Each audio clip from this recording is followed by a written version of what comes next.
네, 안녕하십니까. 반갑습니다. 저는 중대기업처벌법 이해와 안전보건 경영체계 구축에 대해서 강의하게 될 공인노무사 박승택입니다. 제 소개를 간단히 하자면은 저는 1월 3일자로 광주지방고용노동청 광역중대재해관리과장을 마지막으로 퇴직해서 현재는 이제 공인노무사로 활동을 하고 있습니다.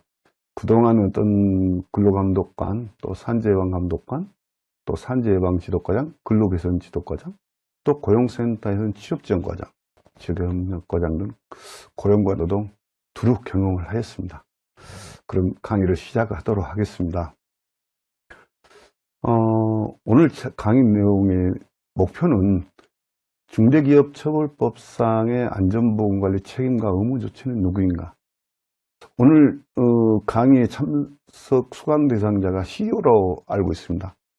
과연 여러분이 대상이 될지 또 다른 사람이 될지는 모르겠습니다. 그럼 여러분이 보호해야 할 중처법에서는 보호 대상은 누구일까요?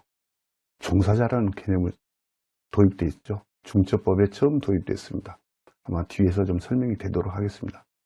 그리고 중대기업처벌법과 산업안전보건법 차이 한번 여러분도 좀 듣고 아셔야 할 부분을 좀 설명해 드리고, 과연 앞으로 안전보건관리 경영 시스템 구축을 어떻게 하는 것인지에 대해서 좀 설명을 드리도록 하겠습니다.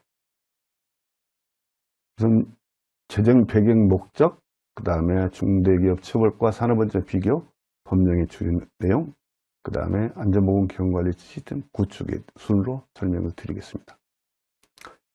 지금 반복되는 산업재해 및 시민재해로 사망사고가 지속된다. 이게 제정 배경입니다. 사실 2018년 12월 태안화력발전소의 압사사고, 지난해 12월에 3주기였죠. 이름을 말씀드리면 여러분이 더 잘 알 수 있죠.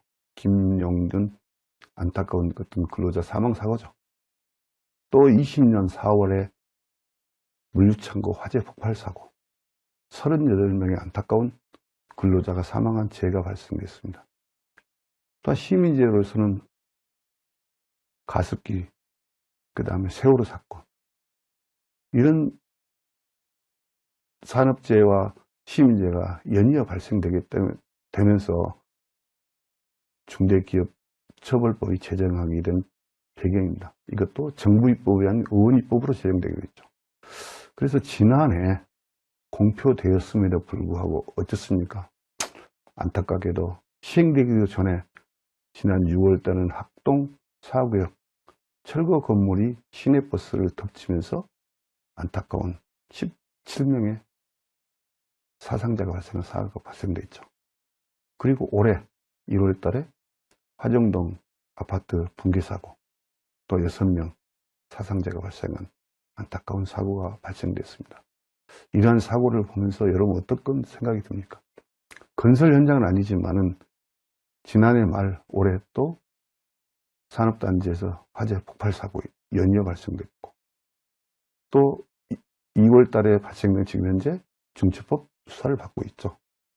자, 여러분, 산업재해는 이러한 배경에 대해서 산업재해는 이러한 예기치 못한 데서 많이 발생됨에 따라서 우리 오늘 참석하신 경영 책임자 여러분에 대해서 상당히 책임이 크다고 또 무겁다고 저는 생각하고 있습니다. 자, 중대기업처벌법의 제정 목적하고 처벌 규정의 목적을 좀 설명드릴게요. 사실 경영법 제정의 목적은 경영 책임자가 안전보건에 투자를 확대하는 것이 목적이죠.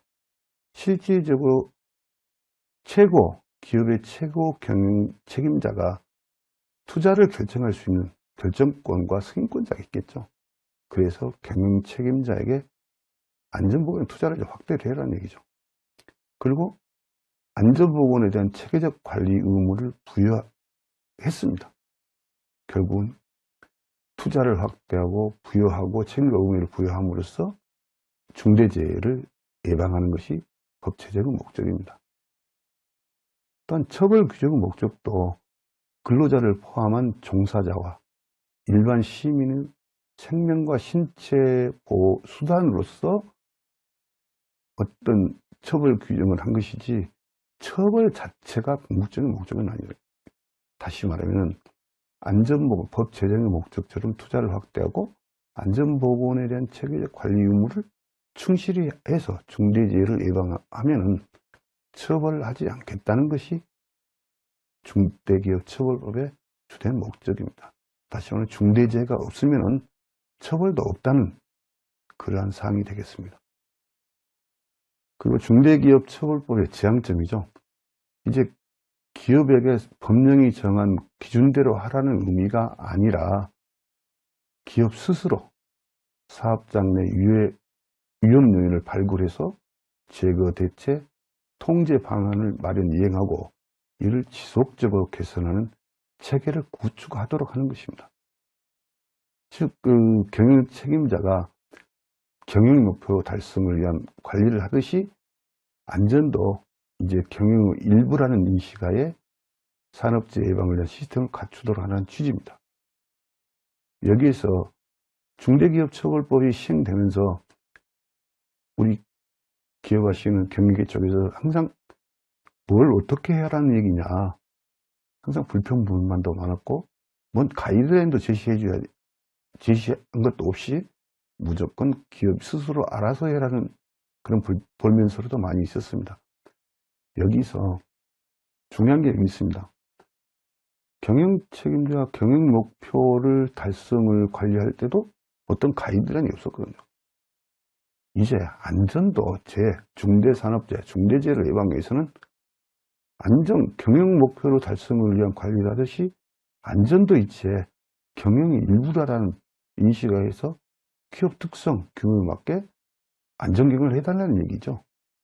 그래서 앞으로 중대기업처럼 기업 스스로가 기업 특성에 맞게 안전보건관리 시스템을 구축해서 안전경영을 제대로 수행할 경우에 또 산업재해를 예방하고 해서는 어떠한 제재도 가하지 않는다는 내용이 되겠습니다.